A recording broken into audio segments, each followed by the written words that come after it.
అందరికీ హాయ్ అండి. Welcome back to my channel. ఈరోజు కరెంట్ అఫైర్స్ గురించి చూద్దాం. మనీ లాండరింగ్ లావాదేవీలను అరికట్టే విషయమై నిఘా సమాచారాన్ని పంచుకునేందుకు వీలుగా financial intelligence unit India FIU ఇండ్ భారతీయ బీమా నియంత్రణ అభివృద్ధి ప్రాధికార సంస్థ IRDAI 2025 జనవరి 6న ఒక అవగాహన ఒప్పందం MOU అంటారు కుదుర్చుకున్నాయి. FIU IND director Vivek Agarwal, IRDAI సభ్యుడు సత్యజిత్ త్రిపాఠి ఈ ఒప్పందంపై సంతకం చేశారు.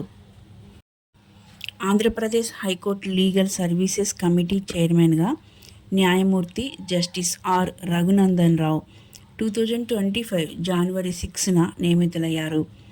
ఏపీ హైకోర్టు CJ, ఏపీ న్యాయ సేవాధికార సంస్థ patron in chief justice Dheeraj Singh Thakur ఈ మేరకు నిర్ణయం తీసుకున్నారు.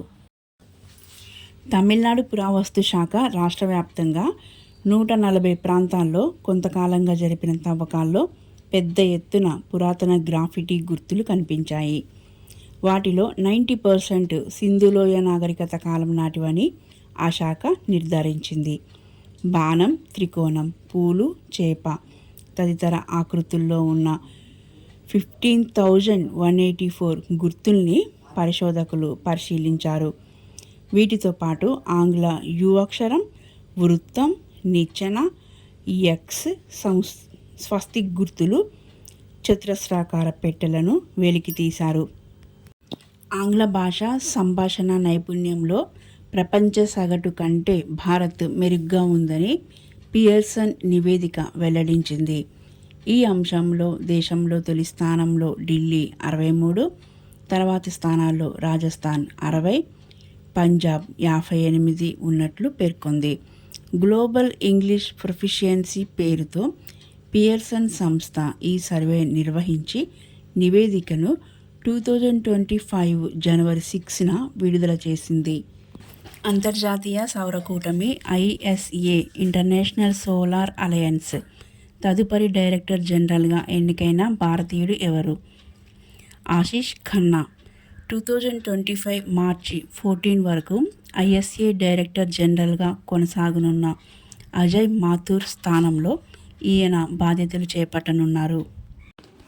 ప్రాంతీయ విమానయాన అభివృద్ధి లక్ష్యంగా కేంద్రం ప్రారంభించిన ఉడాన్ అంటే ఉడే దేశ్ కా ఆమ్ నాగరిక్ అనే పథకాన్ని ఎంతకాలం పాటు పొడిగించనున్నట్లు ఇటీవల కేంద్ర పౌర విమానయాన శాఖ మంత్రి K. రామ్మోహన్ నాయుడు ప్రకటించారు.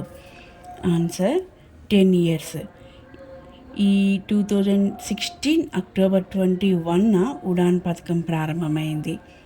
నిరాయుధీకరణ వారంను ప్రపంచవ్యాప్తంగా ఐక్యరాజ్య సమితి ఆధ్వర్యంలో ఎప్పుడు నిర్వహిస్తారు? అక్టోబర్ 24 నుంచి 30 వరకు. ఇటీవల మరణించిన ప్రముఖ ఆర్థికవేత్త, ప్రధానమంత్రి ఆర్థిక సలహా మండలి EAC-PM చైర్మన్ ఎవరు? బిబేక్ దేబ్రాయ్. ఈయన న్యూఢిల్లీలోని ఎయిమ్స్లో మరణించారు.